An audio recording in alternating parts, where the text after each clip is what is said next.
எல்லாருக்கும் வணக்கங்க. எல்லாரும் எப்படி இருக்கிறீங்க? நாங்கள் ரொம்ப நல்லா இருக்கிறோம். என்னோட சேனலை சப்ஸ்கிரைப் பண்ண எல்லாருக்கும் ரொம்ப ரொம்ப நன்றி. இன்றைக்கி வந்து ஒரு நான்வெஜ்ஜில் வந்து ஒரு லஞ்ச் காம்போ எப்படி பண்ணலாம் அப்படின்னு சொல்லிட்டு தான் இன்றைக்கி நான் உங்களோட ஷேர் பண்ணியிருக்கிறேன். நார்மலாக வந்து ஒரு வாரத்தில் நான் 2 வீடியோ ரெகுலராக போட்டுருவேன். ஆனால் அந்த லாஸ்ட் வீக் வந்து என்னால் போட முடியல. ஏன்னா ஒரு கண்டினியூஸாக ஒரு 3 வீக்ஸ் வந்து பெர்ஃபார்மன்ஸ் இருந்தது எனக்கு, தீபாவளி செலிப்ரேஷன், இந்த பறை பெர்ஃபார்மன்ஸ். அதனால் எனக்கு போன வாரம் வந்து 2 வீடியோ போட முடியல. நிறைய பேர் கேட்டிருந்தீங்க. இனிமேல் வர நாள்லாம் நான் வாரத்தில் 2 வீடியோ கண்டிப்பாக போட்டுடுறேன்.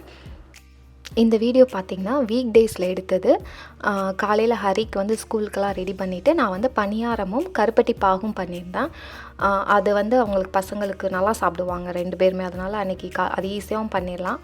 பண்ணிவிட்டு அவங்களுக்கெல்லாம் ஊட்டி விட்டுட்டு அதுக்கப்புறம் ஹரி வந்து ஸ்கூல் கிளம்பி போயிட்டான். ஆதிரன் பார்த்திங்கன்னா டிவி பார்த்துட்டே அப்படியே சோஃபாலே படுத்து தூங்கிட்டான். கொஞ்சம் நேரம் ஒரு 1/2 அன் ஹவர் அப்படியே தூங்கிட்டான். நாங்களும் அந்த காலையில் அந்த பிரேக்ஃபாஸ்ட் பண்ணது எல்லாமே க்ளீன் பண்ணிவிட்டு அதுக்கப்புறம் கொஞ்சம் நேரம் அப்படியே வீட்டுக்கெல்லாம் பேசிவிட்டு ரெஸ்ட் எடுத்துகிட்டு மதியம் லன்ச் பண்ண ஸ்டார்ட் பண்ணிட்டேன். லன்ச் பார்த்திங்கன்னா நம்ம சென்னை ஸ்டைலில் மட்டன் பிரியாணி, அப்புறம் சிக்கன் வறுவல் இதை பண்ணிடலாம் அப்படின்னு சொல்லிட்டு ஃபஸ்ட்டு வந்து மட்டனை நல்லா வாஷ் பண்ணிவிட்டு அதை குக்கரில் வேக வச்சுட்டேன். அதுக்கு வந்து கொஞ்சம் இஞ்சி பூண்டு பேஸ்ட்டு, உப்பு, கொஞ்சமாக எண்ணெய், அப்புறம் அந்த மட்டன் முங்குற அளவுக்கு தண்ணி ஊற்றிட்டு அதை நல்லா மிக்ஸ் பண்ணிவிட்டு ஒரு 7-8 விசில் விட்டு மீடியம் ஃப்ளேமில் 7லேருந்து 8 விசில், அது உங்கள் மட்டன் பொறுத்து எவ்வளோ விசில் விடணும் அப்படிங்கிறது விட்டு எடுத்து தனியாக நான் அதை வச்சுக்கிட்டேன். அதுக்கப்புறம் சிக்கன் வறுவலுக்கு வந்து அந்த மசாலாக்கள்லாம் நல்லா வறுத்துட்டு அதை நல்லா பொடியாக அரைச்சி எடுத்து வச்சுக்கிட்டேன். இதோட அளவுகள் எல்லாமே நான் வந்து டிஸ்கிரிப்ஷன் பாக்ஸில் கொடுக்குறேன், கண்டிப்பாக செக் பண்ணி பாருங்கள்.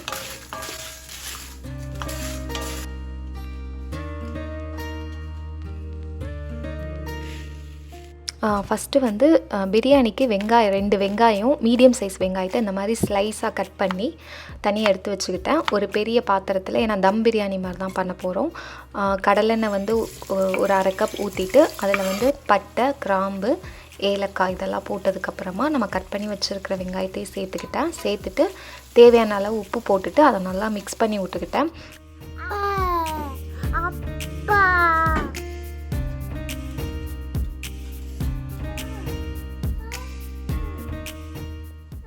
இந்த வெங்காயம் பார்த்திங்கன்னா நல்லா கோல்டன் ப்ரௌன் கலரில் அந்த கருகிறதுக்கு முந்தின ஸ்டேஜ் வரை நல்லா வதங்கணும். லைட் ப்ரௌன் கலர் வந்ததுமே நம்ம உடனே வந்து பொடி சேர்க்கக்கூடாது. நல்லா கோல்டன் ப்ரௌன் கலரில் நல்லா வரணும். அதுக்கப்புறம் தான் நம்ம மற்ற ஐட்டங்கள்லாம் சேர்க்கணும் பிரியாணிக்கு. இப்போ சிக்கன் வறுவலுக்கு பார்த்திங்கன்னா 1/4 கப் நல்லெண்ணெய், 1 டேபிள் ஸ்பூன் நெய் ஊற்றிட்டு அது நல்லா சூடானதுக்கப்புறமா 1 டீஸ்பூன் பெருஞ்சீரகம் போட்டு அதை நல்லா எண்ணெயில் அந்த மாதிரி பொரியட்டும். பொரிஞ்சதுக்கப்புறமா அதில் 3 வரமிளகா, ஒரு நிறைய கருவேப்பிலை போட்டுட்டு அதையும் நல்லா எண்ணெயில் அந்த மாதிரி மிக்ஸ் பண்ணிக்கிட்டேன். அதுக்கப்புறமா ஒரு 1/2 கப் அல்லது 1 கப் சின்ன வெங்காயம், அதுக்கப்புறம் ஒரு அரை சைஸ் பெரிய வெங்காயம் இந்த மாதிரி குட்டி குட்டியாக கட் பண்ணி 2யும் சேர்த்துக்கிட்டேன். வெங்காயம் நல்லா வதங்கணும். ஸோ அதுக்கு வெங்காயம் சீக்கிரம் வதங்குறதுக்காக கொஞ்சம் உப்பும் சேர்த்துட்டு அதை நல்லா மிக்ஸ் பண்ணி வச்சுக்கிட்டேன். வெங்காயம் வதங்குறதுக்கு அது கொஞ்சம் டைம் ஆகும். இப்போ பார்த்திங்கன்னா அந்த மட்டன் வேக வச்சுருந்தேன் பார்த்திங்களா, அது அந்த விசில்லாம் போனதுக்கப்புறமா இந்த மட்டன் தனியாகவும் அந்த தண்ணி தனியாகவும் எடுத்து வச்சுக்கிட்டேன். அதுக்கப்புறம் அந்த சிக்கனுக்கு வறுத்து வச்சுருந்த மசாலாவெல்லாம் நல்லா பொடியாக அரைச்சி அதையும் தனியாக எடுத்து வச்சுக்கிட்டேன். இப்போ வந்து இந்த பிரியாணிக்கு பார்த்திங்கன்னா வெங்காயம் இந்த அளவுக்கு நல்லா வதங்கி இருக்கணும். இதுக்கப்புறம் இதில் வந்து 1 டேபிள் ஸ்பூன் இஞ்சி பூண்டு விழுது போட்டு அதை ஒரு நிமிஷம் நல்லா மிக்ஸ் பண்ணிக்கிட்டே இருக்கணும். இருந்ததுக்கப்புறமா நான் 1 table spoon Kashmir red chilli சேர்க்குறேன். நீங்கள் காஷ்மீர் ரெட் சில்லி இல்லை அப்படின்னா நீங்கள் 1 டீஸ்பூன் நார்மல் ரெட் சில்லி சேர்த்துக்கலாம்.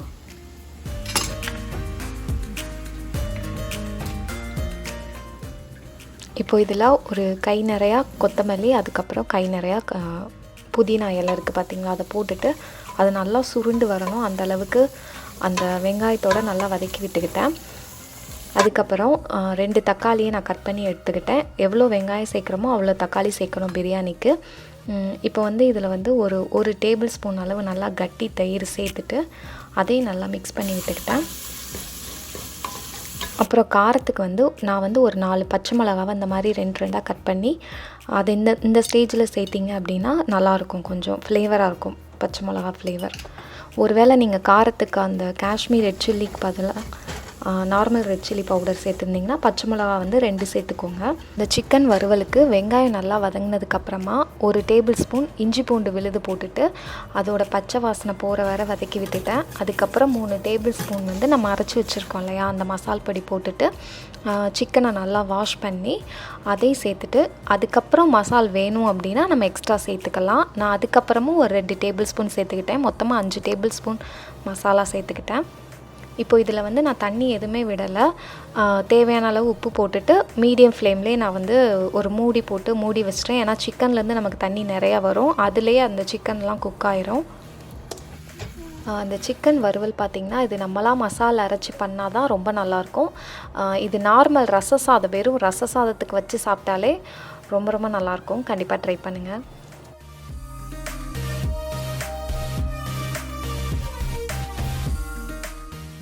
இந்த மட்டன் பிரியாணிக்கு பார்த்திங்கன்னா அந்த தக்காளியெல்லாம் பாதி அளவு நல்லா மசிஞ்சு வந்துருச்சு. அதுக்கப்புறமா நான் வேக வச்சு வச்சுருக்கேன் இல்லையா, அந்த மட்டனையும் போட்டுட்டு அதை நல்லா அந்த மசாலாவோடு நல்லா மிக்ஸ் பண்ணிக்கிட்டு ஒரே 1 கப் அந்த மட்டன் வெந்த தண்ணியை ஊற்றிக்கிட்டு ஒரு 5 நிமிஷம் மூடி வச்சு மீடியம் டு ஹை ஃப்ளேம்லேயே வச்சுட்டேன். ஏன்னா இன்னும் கொஞ்சம் மட்டன் கொஞ்சம் அந்த கிரேவியோடு மிக்ஸ் ஆச்சுன்னா நல்லாயிருக்கும் அப்படின்னு சொல்லிட்டு.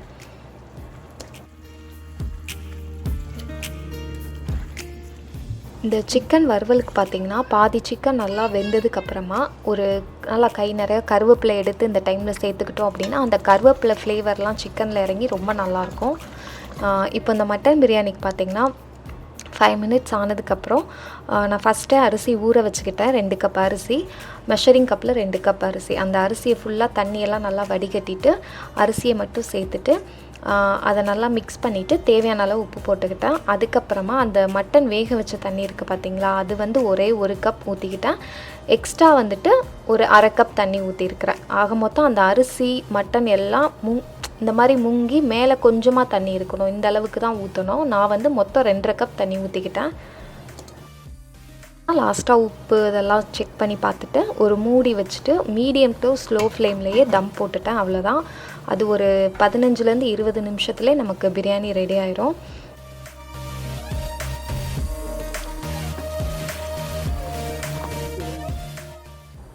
இப்போது ஒரு 5-10 நிமிஷம் ஆனதுக்கப்புறம் இந்த தண்ணியெல்லாம் அரிசி வந்து நல்லா இழுத்துட்டு நல்லா நமக்கு ரைஸாக தெரியும், ஆனால் வெந்திருக்காது.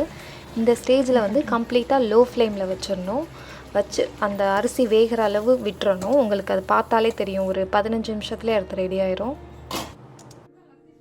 இந்த பிரியாணி தம் போட்ட அந்த கேப்லேயே வந்துட்டு எல்லா பாத்திரத்தையும் கழுவி எல்லாம் வச்சுட்டேன். இன்னும் எங்கள் வீட்டுக்கு அந்த டிஷ்வாஷர் வந்து ரிப்பேர் பண்ணலை. அதை வந்து பார்த்துட்டு போயிருக்காங்க, வேறு டிஷ்வாஷர் தான் மாற்றணும் அப்படின்னு சொல்லியிருக்காங்க. இன்னும் கொண்டு வந்து தரலை. அது வேறு நான் இப்படி தான் வெளியே பாத்திரம் கழுவி வெளியே அந்த கவுண்டர் டாப்லேயே வந்து நான் கவுத்தி வச்சுருக்கேன். சிக்கன் வறுவல் பார்த்திங்கன்னா சூப்பராக ரெடி ஆயிடுச்சு. அதை லாஸ்ட்டாக கொத்தமல்லி போட்டு அவ்வளோதான் ஆஃப் பண்ணிட்டேன். அதுக்கப்புறம் இந்த பிரியாணி பார்த்திங்கன்னா நல்லா அந்த மாதிரி உதிரியாக வந்திருக்கும். நீங்கள் 2.5 கப் தண்ணி சேர்த்தாலே உங்களுக்கு வந்து அரிசி நல்லா உதிரியாக வரும், குலையாமல். கண்டிப்பாக ட்ரை பண்ணி பாருங்கள் நம்ம சென்னை ஸ்டைல் பிரியாணி.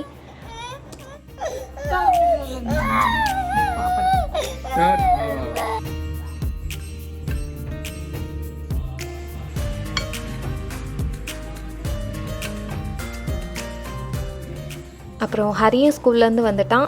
பசங்களுக்கும் சாப்பாடு ஊட்டிட்டு நாங்களும் சாப்பிட்டுட்டு உடனே நான்வெஜ் பண்ணேன் அப்படின்னா நான் உடனே கிச்சனை வந்து ஃபுல் அண்ட் ஃபுல் க்ளீன் பண்ணிடுவேன். ஏன்னா அந்த ஸ்மெல் வந்து இருந்துக்கிட்டே இருக்கும்.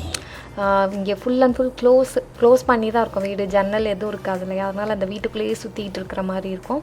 நான் உடனே அதுக்கப்புறம் எல்லாத்தையுமே அந்த கிச்சன் ஃபுல்லாகவே க்ளீன் பண்ணிடுவேன். அடுப்பு, சிங்க்கு எல்லாமே அந்த சோப் போட்டு க்ளீன் பண்ணால் தான் அந்த நான்வெஜ் ஸ்மெல் இல்லாமல் இருக்கும்.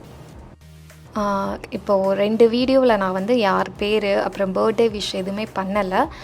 நான் இந்த வீடியோவில் கண்டிப்பாக சொல்கிறேன். இப்போது நவம்பர் 1st and 2nd வீக்கில் வந்துட்டு யார் பர்த்டே செலிப்ரேட் பண்ணுறாங்க அப்படின்னு சொல்லிட்டு அவங்க நேமெல்லாம் நான் சொல்கிறேன். உமா மகேஸ்வரி, கிருஷ்ணபிரியா, ஜெயனாஸ்ரீ, அஸ்வந்த், தர்ஷன், ராஜலக்ஷ்மி, சிவனேஷன், அவங்களுக்கு வெட்டிங் ஆனிவர்சரி. நிரஞ்சனாஸ்ரீ, விஜி, சௌமியா, சிவகாமி, ரேணுகா, பூஜாஸ்ரீ, ரிதான்யா, வருண் வாமனன், இவங்க எல்லாருக்குமே அந்த November 1st and 2nd week வந்து பர்த்டே செலிப்ரேட் பண்ணுறாங்க. எல்லாருக்குமே ஹாப்பி பர்த்டே. அப்புறம் ஒருத்தவங்களுக்கு வந்து ஹாப்பி வெட்டிங் ஆனிவர்சரி. நான் அந்த வாய்ஸ் ஓவர் நான் வந்து வீடியோ ஃபஸ்ட்டு எடுத்துருவேன் ஒரு நாள், அப்புறம் வாய்ஸ் ஓவர் தனியாக கொடுப்பேன். இப்போ வாய்ஸ் ஓவர் கொடுக்குற டைம் பார்த்திங்கன்னா எனக்கு இங்கே மணி நைட்டு 10:20 ஆச்சு.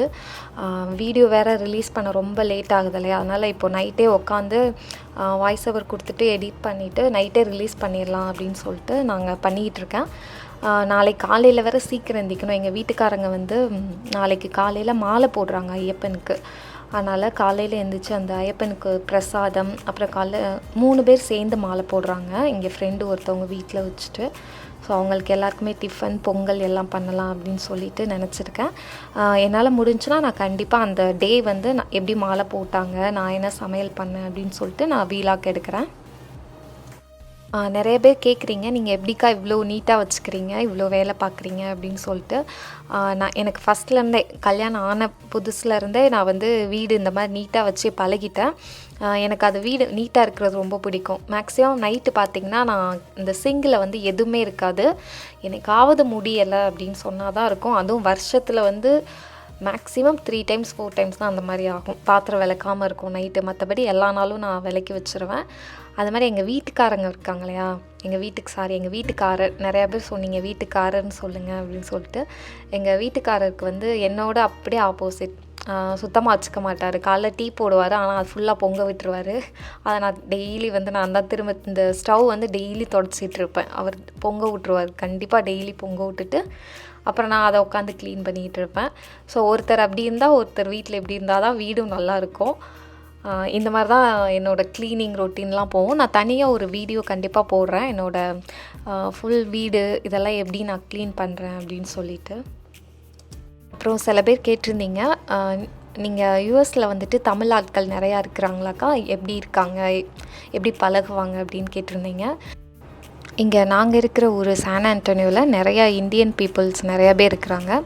அதில் தமிழ் பேசுகிறவங்க நம்ம ஆட்கள் வந்து ரொம்பவே இருக்கிறாங்க. அவங்களுக்காக வந்து இங்கே ஒரு சான் ஆண்டோனியோ தமிழ் சங்கம் அப்படின்னு சொல்லிட்டு அது ஒரு நான் ப்ராஃபிட் ஆர்கனைசேஷன் தான். அது ஒன்று நடத்திட்டுருக்காங்க.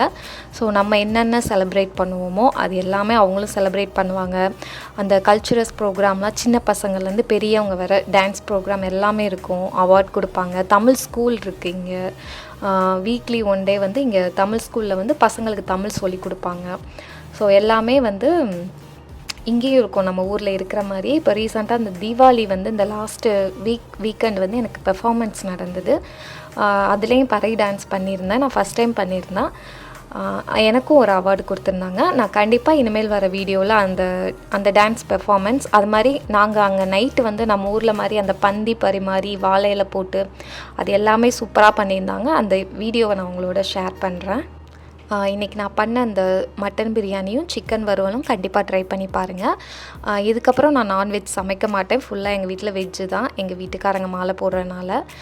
உங்கள் வீட்டில் என்ன வெஜிடேரியன் ஃபேவரட் டிஷ் எது நல்லாயிருக்கும் அப்படின்னு சொல்லிட்டு எனக்கு கீழே கமெண்ட் பண்ணுங்கள். நான் இனிமேல் ஒரு 45 days full and full veg தான். நான் கண்டிப்பாக ட்ரை பண்ணி பார்க்குறேன். தேங்க்யூ.